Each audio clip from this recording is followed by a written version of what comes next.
New year, new goals, but how do we help kids set resolutions they can actually keep?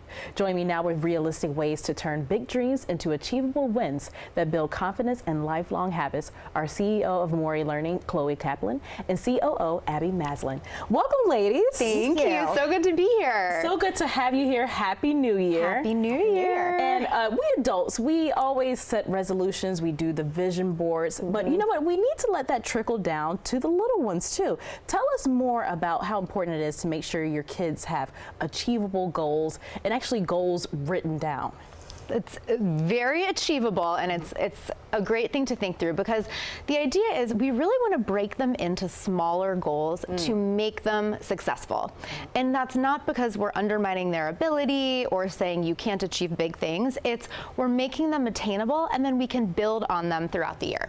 Yeah, I think adults and kids both struggle with goals because we get really lofty in our thinking, and we don't actually have the skills to sit down and figure out how to break goals down into measurable outcomes. And so that's part of the practice that we would love families to engage in this year, is just how do we set goals? How do we measure goals? And how do we set goals where we can experience little moments of success along the way so that we don't lose hope?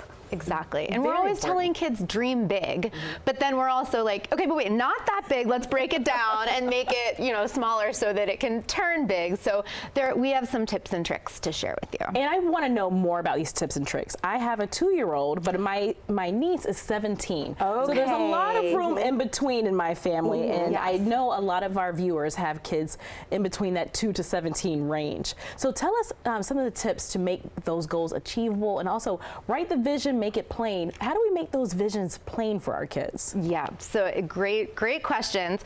So one of them is, well, we have lots of tips and tricks to share. I'm trying to think where we should start. Well, I was going to say, I think making things visual for kids is so important no matter what you're doing. But when kids can actually see goals written out, see them on the calendar, and have kind of benchmarks put into the calendar to reassess, like, hey, how did we do with this week? What did we learn along the way? Like, actually putting those in the calendar so that it doesn't become just this kind of perfunctory January practice, but we take it into the new year.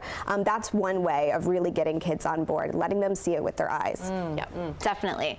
And so on that note, so one goal that I know a lot of parents have is less screen time. Yeah. I don't know if you have that for your 2-year-old already. Yes. I definitely did when my son was 2. Yes.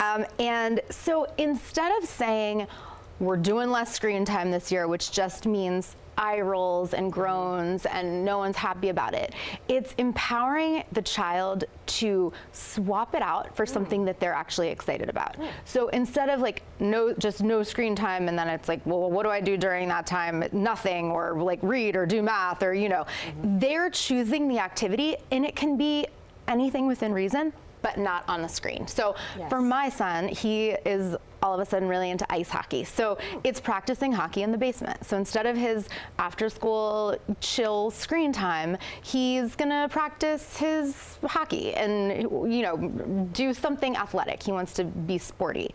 I was a kid who loved arts and drawing, so I would have swapped it out for an art project. And that really gives them the agency and the choice to feel like, okay, well, I don't get to do that like guilty pleasure, but I do get to do this other thing I'm choosing. So it sounds like we're really honing in on the child's passions and the things that they love to do anyway, but it's less screen time, a little bit more. Exactly. So you're helping yourself as a parent, but you're also helping the child to not make it feel like a punishment. I love it. I love it. And one of those goals that doesn't feel as concrete is some people just want their kids to be kinder in 2026. Yes. Tell us some ways we can do that with our kids. Well, I love the idea of bringing kindness into the family resolutions, right? So we can think of kindness in this kind of general way of let's be grateful and let's be nice to people, but that doesn't really help us, come up with achievable action steps to demonstrate kindness and to make it a practice that we engage in every day. So I'll say our family is really focused on this in a few ways. One is that we actually are practicing saying out loud the things that we think that are kind. Like so many times throughout the day, we think something nice about somebody else and we keep it to ourselves, and we were trying to live that out loud better in front of them. So helping them kind of name what we appreciate about others and then just saying it in the moment. My kids always kind of begrudge the idea of writing thank you notes, and I myself am not the best at it either. So I can, totally understand that sometimes it feels like it takes a lot of time to demonstrate kindness and appreciation, but it can be as simple as just sending a family message or a family member a message, a text, or like even a 20-second video of appreciation. So, putting those into really small steps, like Chloe was saying, small little actions that build up towards just a greater habit of kindness in general. Absolutely, and it has a huge impact on people.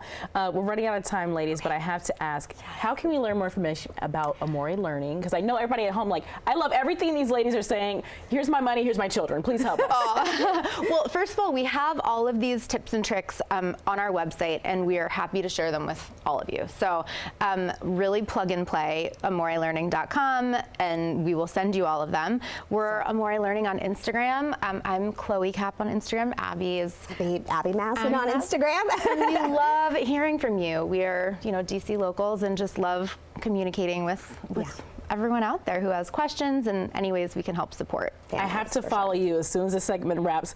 You have amazing content as well. Oh, ladies, thank you so much. Happy New Year. Happy New Year. So good to see you. Happy New Year. We'll see you soon.